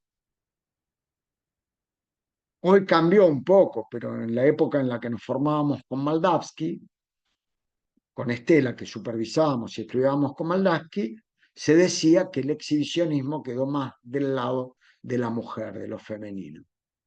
Hoy creo que eso está en revisión. Pero ahí ustedes tienen un funcionamiento doble al unísono en la misma persona. Alguien que no alucina, no delira, pero que sin el fetiche no tiene vida sexual. Después nos va a hablar de un atravesamiento del sepultamiento del complejo de Edipo. Yo les digo cómo recorrer lo femenino en la obra de Freud, en donde nos va a hablar de esto del sepultamiento del complejo de Edipo. Es decir, que hay un determinado momento en donde el complejo de Edipo se sepulta, pero ¿qué significa que se sepulta? ¿Significa que se muere? No, siempre. Aunque no lo veamos, el sol siempre está. El Edipo siempre está. Puede estar sepultado, pero como decía Fidias Cesio, ahora voy, Gabriela, a veces se le mueve la lápida al sepultamiento del complejo de Edipo. Neurosis y psicosis. La pérdida de la realidad es neurosis y psicosis. Vamos a tener, como les decía antes, al final la escisión del yo en el proceso defensivo, construcciones en el psicoanálisis. Es decir, hay toda una serie de artículos a partir del año 27 que van a encontrar en Análisis Terminable e Interminable y en el esquema del psicoanálisis, que los ingleses les gusta más llamar compendio del psicoanálisis, en donde toda esta teorización va a tener un armado para mí, terminando en la obra cúlmine para la cual sigo pidiendo colaboradores de lectura, ya tenemos un par, para la lectura de Moisés y el monoteísmo. Les pido que lo escriban, por favor, obviamente que Helio y yo seguramente, Andrea, como directora del curso, visto que es el último el tema de este curso que ella dirige, también vamos a formar parte, pero para poder leer, porque no solo porque es extenso, sino porque es muy profundo. Bueno, ya la próxima entonces vamos con los demonios, ¿eh? Los demonios y la sexualidad. Hasta hoy estamos con Dios. En la próxima nos vamos a meter con el demonio, ¿eh? Va a estar a lo película de terror. Vamos 2 segunditos que quería hacer una pregunta, Gabriela Sainz. Desmuteate, Gaby. Bueno, es que la escribí en el chat, pero la leo. Dale, dale. O sea, esto, por ejemplo, en que la cultura trata de tapar la tendencia criminal, entonces me llevó a pensar en los cuentos de hadas como una manera de regular la conducta humana. Así que mi pregunta es, ¿por qué unos trascienden sobre otros cuando la humanidad ha cambiado? Por ejemplo, es más conocida la Caperucita Roja, con sus diferentes versiones actuales, que el cuento que usted relató. Entonces Claro. pensaba si no serán formas de idealización de la cultura y por eso solo se idealizan ciertas historias. Qué pregunta, ¿eh? Muy bueno. Vos sabés que Caperucita Roja adquiere mucha importancia en El Hombre de los Lobos. Ok. ¿Te acordás? ¿Viste el papel del lobo en Caperucita Roja? Yo escribí un trabajo bastante extenso sobre sobre el Hombre de los Lobos, una ficha, ayer la nombraba también, una ficha de APA, que es obligatoria, antes de recibirme, y tomaba...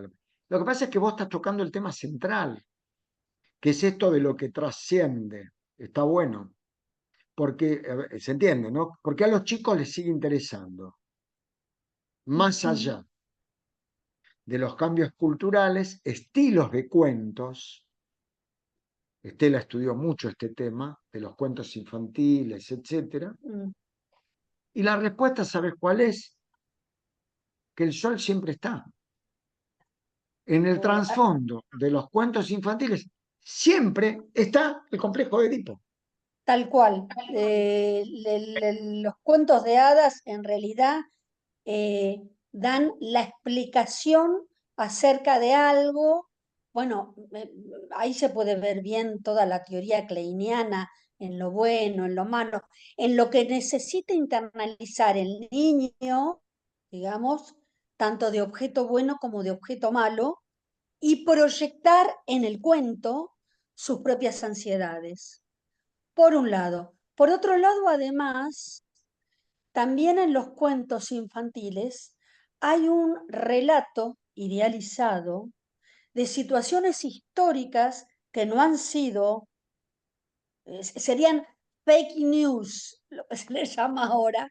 Por ejemplo, el cuento de la Bella Durmiente del Bosque, en realidad fue algo trágico y algo terrible. Efectivamente fue una princesa alemana que en esa época, como los casamientos eran monárquicos y eran obviamente por conveniencia, entonces es una chica que estaba prometida a un príncipe determinado, pero como no convenía, se la mandó a matar. La chica se escondió en las minas en donde trabajaban no enanitos, sino niñitos, ¿no? Okay. Y al fin y al cabo no es que vino el príncipe azul, le dio un beso y se despertó, la mataron, digamos, lamento cagarles el final del cuento, digamos, pero la realidad fue así. Pero Pobrecitas. bueno, como fue algo que después, como lo mitológico, digamos, fue pasando de ¿Esa quién historia era? en historia. ¿Blancanieves? Blancanieves. No, esa era la Blanca Nieves, sí, perdón, Blanca Nieves, no Porque la le Bella hicieron Durmiente. respiración boca a boca a Sí, sí, Blancanieves. no, sí, eran las Blancanieves y los 7 enanitos que eran niñitos en realidad, Claro. y la mataron. Pero bueno, es una forma también de poder permitir que la historia transcurra y que sea aceptada por los niños teniendo en cuenta los objetos buenos y los objetos malos, pudiendo Perdón, internalizar perdón. y pudieron proyectar y pudiendo proyectar en una historia sus propias ansiedades, ¿no? Y desdibujando, si me permiten el agregado, cierta cosa pedofílica. Porque no se Bueno, olviden por que eso, estaban los siete enanitos, digamos, bueno, ¿no? en Caperucita Roja, que le abren la panza a la abuela y qué sé Lo, yo, ¿entendés? O hay sea, la formas de universalidad, explicación. una cosita, porque ya tenemos que estar terminando. Pero por favor, quiero contarles algo cortito en términos de advertencia. Más que nada a los que trabajan con chicos. Permítanle a los pibes, es una modesta sugerencia de un tipo de 62 años, que hace 40 que se dedica a esto, poco menos. Permítanle a los niños, cuando los atienden, si eligen agarrar el celular, por ejemplo, ahora es muy habitual que utilicen TikTok, que lo hagan en el consultorio, porque pueden llegar a enterarse de algunas cuestiones que no se pueden enterar por el relato directo. El otro día, atendiendo a un niño de 12 años, saca el celular y yo en mi contratransferencia estuve a punto de hacer algo que hacen los padres, que era prohibírselo, digamos así, ¿no? Porque para mí, en mi propia idealización de la sesión, suponía que quizás trabajar de un determinado modo era más productivo. Por suerte pude poner un freno y aparece, él se acostó en el diván, porque tenía mucho sueño, agarró el celular y empezó a jugar, y en un momento llama mi atención la aparición de una sigla, ASMR. Tengan en cuenta el inglés, perdón, mi inglés, hablo mejor en árabe que en inglés, pero Autonomous Sensory Meridian Response, respuesta sensorial meridiana autónoma. Claro, cuando yo vi eso, vi unas manos que hacían algo así. Bueno, ahí lo busqué en la misma sesión y vi que, entre otras cosas, se llama orgasmo sensorial. Ojo, por supuesto que lo primero que hice fue mandarles a los padres para que buscaran y tomaran las medidas pertinentes que les pareciera, digamos, ¿no? Yo le dije a mi paciente que no me, la verdad que a mí no me gustaba, no sabía qué era, no tenía idea.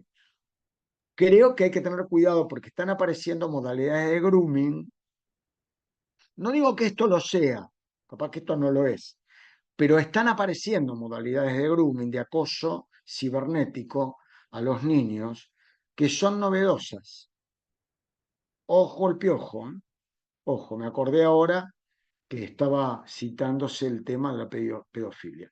No los estoy acusando, yo no tengo idea ni de qué se trata, pero las 2 o 3 cositas que leí a mí me abren una alerta que se las transmito, lo cual no implica estar hablando mal de eso. Estoy diciendo que a mí me llamó la atención. Los invito a que busquen, porque si uno atiende niños, más que nada niños, ojo que hay que ver también respecto de adultos, pero el adulto de última es responsable, pero el niño no. Nosotros somos responsables de los niños, ¿sí? Así que acuérdense, ASMR. Busquen nomás a ver de qué se trata y qué piensan ustedes. Si quieren podemos compartir, porque en última instancia estaríamos haciendo de ser algo negativo prevención, ¿no? Bueno, hasta Dani, ah, entiendo, perdón, entiendo que dígame. es como transmitir a través de la pantalla algo experiencial, como por ejemplo sonidos naturales, reales, ¿sí? O sea, pelar una manzana, una naranja, escuchar el ruido, tratar de ver con cámara el detalle de lo que sucede cuando uno Que atraviesa no digo que cortar pan o algo de eso. el fundamento debe ser excelente y debe estar basado en las neurociencias, no me cabe duda. Pero lo que pasa es que yo veo un tipo haciendo así con las manos, lo primero que me vino a la cabeza es la hipnosis. Pero después había un pibe que estaba mirando eso acá. O sea, digo, y después leo que algunos lo llaman orgasmo a distancia y se me prendió la lamparita. Así que, sugerencia. Bueno, vamos con el demonio. La película de terror viene la próxima. Gracias, Mayra, gracias a todos. Gracias por estar. Feliz primavera, che. Feliz Día del Estudiante también. Por lo menos acá en Argentina, Gabriela, es el Día de los Estudiantes.